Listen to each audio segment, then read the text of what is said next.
Well, the news hit the Formula One pit lane like a bombshell just before the start of second practice at the Dutch Grand Prix at Zandvoort. And the news is that Oscar Piastri, completely free and legally able to race for McLaren as per his signed 2-year contract for 2023 and 2024.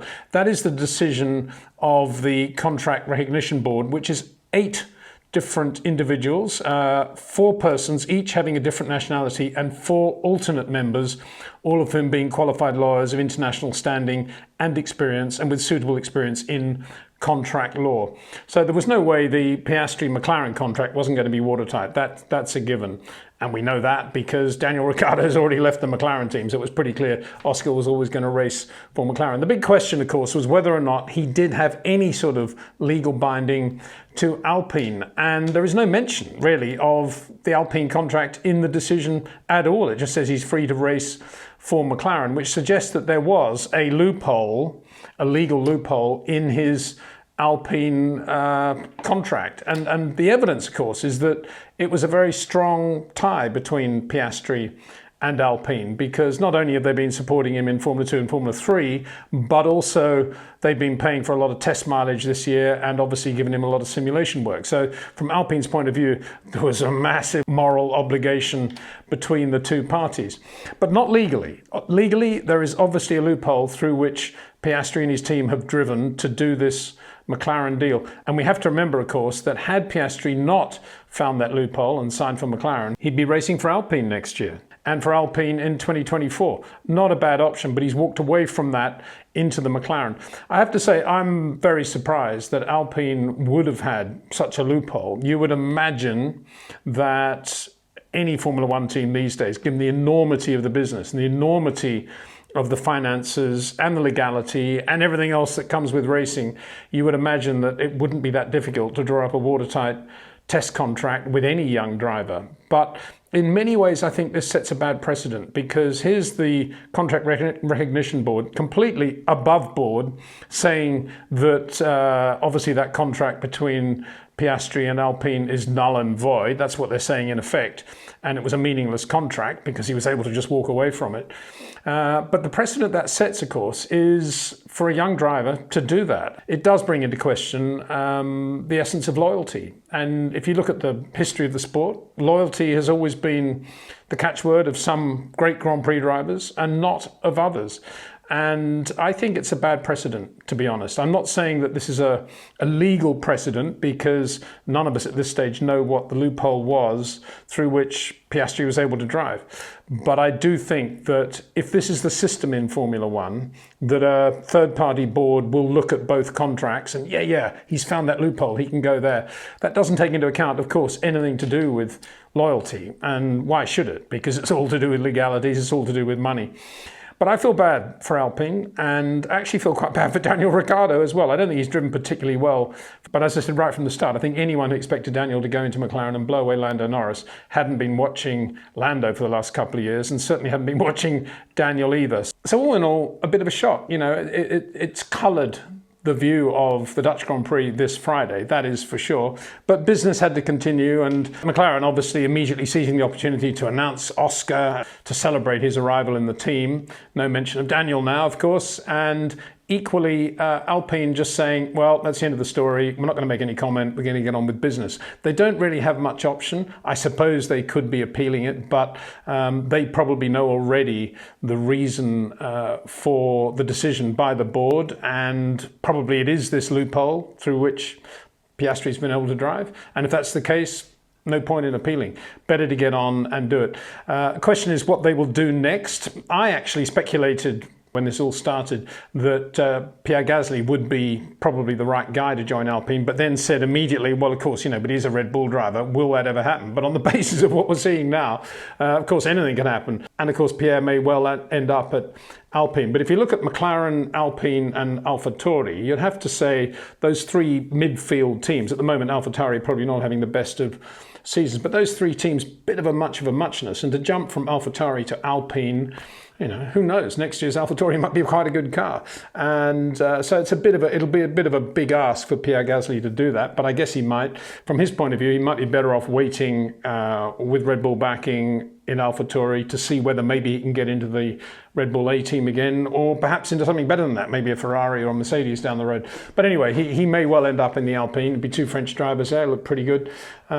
Equally, if they don't go for Pierre Gasly, I wonder whether somebody like Jack Doohan might be given a chance. Wouldn't that be amazing? It'd be really good. Imagine the needle match then between those two F2 stars, Jack Doohan and Oscar Piastri in the Alpine and the McLaren next year, if that happens. Or indeed somebody else like, I don't know, Thierry Pourchaire. There's a French driver, but he does, of course, have a Sauber contract. Not that these days that means very much. Anyway, we said all that. It did colour the Dutch Grand Prix Friday, which is why I've started off the video with that. But let's have a look at what happened today. It was a bit of a strange day. I suppose after all the extravagance of Spa and the splendour of Spa, to come to this pretty small circuit with its very short lap, you know, it's 1 minute, 15-second lap, with not many corners, in fact no corners really that I can see where a Max or a Lewis or a Charles can do a lot different to anybody else. They're all pretty standard corners, and there's quite a lot. There's three corners with actually quite severe positive camber, banking you can call it, which nullifies everything anyway. There's a line lock corner for you, and it's just a question of keeping the car reasonably neat and tidy and doing the job. So it's a chassis driven weekend as distinct from anything else, and because it's quite slow, we're not seeing the differences between aero efficiency relative to the new FIA technical directive than we saw at Spa. And we all talked about that at the end of the Belgian Grand Prix. Of course, that was always going to be the case at Zandvoort. There is nowhere, as I said then, which really flatters the aero efficiency of a car like a Red Bull. There's nowhere around Zandvoort where that can happen. So it looks really close. And if you're looking at, for example, the fuel runs today, shortened as they were a little bit by a couple of red flags, but very difficult to read a lot into it. George Russell, 17-0. Max Verstappen, 17-1. Lance Stroll, 17-2. Fernando Alonso, 17-4. Esteban Ocon, 17-6. Sergio Perez, 17-3. Lando Norris, 17-4. Carlos Sainz, 17-6. Charles Leclerc, 17-2 on fuel run. So all pretty much of a muchness. And those lap times reflecting traffic and a few other bits and bobs. And obviously some differences in tyres as well. It looks to be fairly cold in terms of getting the soft tyre to work, and Max Verstappen spending most of his day on soft, a lot of others out on mediums. Fernando Alonso seemed to spend a lot of time on the hard tyre. I think the most significant thing from the weekend so far is that Mercedes are definitely back in the frame with a pretty competitive looking car, about where they were in the Hungarian Grand Prix. If we have a look in detail now at George Russell's times with fuel in the car this afternoon, very impressive run. 17.5, 17.3, 17.4, 17.0, 17.3, 18.5, traffic probably 17.2. Very good run. Compare that with Max Verstappen, whose day was foreshortened by a stop early on in FP1 due to a gearbox problem. They actually broke the seal of the gearbox before first practice. They were obviously a bit nervous about something, and it turned out to be the shift between fourth and fifth, which jammed and brought him to a halt after 6 laps of FP1. He just ran on hard tyres, did a quick, relatively quick, he was quickest at the time by about half a second time with no fuel in the car but on the hard tyre, but then did no more running in FP1. And as a result of that, spent a little bit more time in the pit setting up the car than he would have liked in FP2. But his fuel run, remember, we're looking at George Russell, 17.4, 17.0, 17.3, Max Verstappen, 17.1, 17.3, 17.4, you know, exactly right there, George Russell in the Mercedes. Lewis Hamilton, in the meantime, very quick on the soft tyre, but not doing anything like as much fuel mileage as George Russell. And interesting to compare the breakdown of his lap. He did a 12.4, which was P3, 0.2 quicker than George Russell. 3.14 in a straight line. George Russell 3.17. Actually, in terms of those quickest laps, George Russell quickest on the through the trap on the finishing straight. So interesting to see Mercedes right back there in all departments. So Lewis 25.0 in sector 1, George Russell 24.9. But part of that, of course, is going to be his top speed. Then in sector 2, looks as if George made a small error. We didn't see it, but Lewis 25.1, George 25.4, and then both the same effectively in sector 3. So expect George to get a clean lap in tomorrow and to be super quick tomorrow. He was really good with fuel, as I say. and he looks pretty good on light fuel as well, as does Lewis. Or Lewis had a slightly less flowing day, you could say. Ferraris were quickest in the end, 12.3, 12.3, compared with Max Verstappen, who only did a 13.0. Didn't really look to be on it when he was out in FP2. Bearing in mind it was only the 7th lap he'd done of the circuit, and the circuit was evolving anyway. It was a lot hotter in FP2. But if we compare him with Charles Leclerc's 12.3, remember Max 13.0, Charles 24.9 in Sector 1, Max 25.3. Yeah, give me a break. 25.1 in Sector 2, 25.1 in Sector 2, both of them, and Max 0.3 slower in Sector 3. So Max about the same in top speed, 3.15 compared with Leclerc's 3.13, so no real advantage there for the Red Bull, and slower through Sectors 1 and 3. But this was a scrappy day for Max Verstappen, wouldn't read too much into that. Lando Norris, really quick, 24.8 in Sector 1 on his quickest lap, which was a 12.4, which made him 4th quickest overall.